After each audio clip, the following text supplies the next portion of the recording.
I'm Imogen Ledger. I'm from Kent. I live in Bournemouth right now. I go to uni in Bournemouth. Today I'm feeling good, a little bit tired, but pretty calm. How did your journey with mental health start? I was around 13, 14, and I was having quite a few issues at home with my family. It started taking a toll on my mental health. And yeah, my journey continued until around age of 18. It's been a very up and down journey. The beach helps a lot, actually, just going for a walk along there. What sort of coping mechanisms did you have? If you were feeling down, what would you do?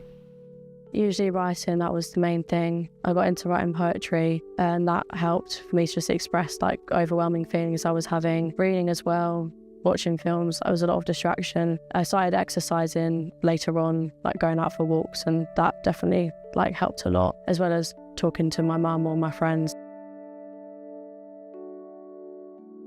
My name's Riona. I'm from Leamington and I'm feeling okay. How do you support a friend who is struggling with their mental health?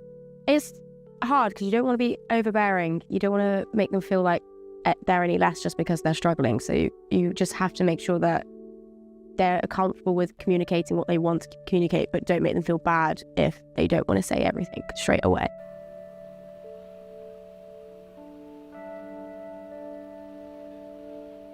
What sort of signs that a friend may be experiencing mental health issues?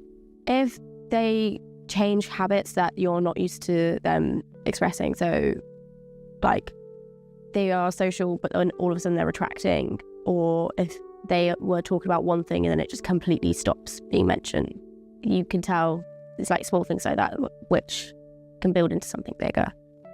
Or if they're indulging in habits that aren't exactly healthy for them. Do you think a person's mental health issues affects a friendship, and how would you cope with that if so? You would like to think it wouldn't, but sometimes it can, due to the fact that if they are reluctant to speak to someone, it becomes a lot of pressure on yourself to take it all on, and you start deteriorating not only the friendship in a way because you know you can't give them the help that they need because you're not fully qualified or equipped to do so, but you don't want to leave them in a place where they feel like they can't have anyone.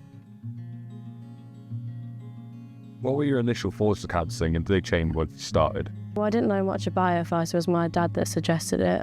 I wasn't very sure. I was a bit nervous talking to someone I didn't know, but I actually found it was very helpful because they don't judge you, they don't know you, so you can just say what you want to say and, you know, they're not going to repeat it to anyone. So I definitely did think it was helpful. Is counselling beneficial to you?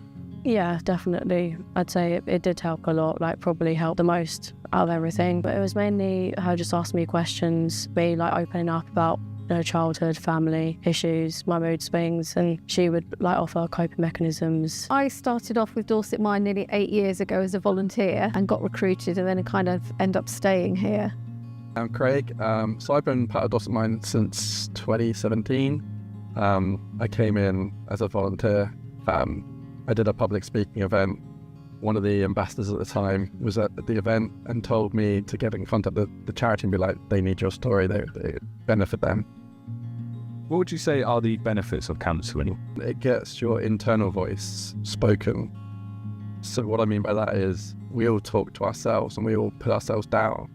And what it gives us a chance is to vocalise those things to someone else, and for them to not analyse, but to kind of give like a second opinion on, or another perspective. Like if you're just negative all the time, just badgering yourself with it, someone will be able to take that and flip those over, and all these thoughts will be, just turned on their head basically. Do you ever still have down days, and if so, what would you do? Yeah, definitely. But I think instead of just, you know, laying in bed, just feeling it and, you know, kind of drowning in it, I just have to force myself to get up, like do something, go out for a walk, like go to the gym, go and speak to someone. I rarely stay in my moods for as long now because I know how to deal with them a lot better.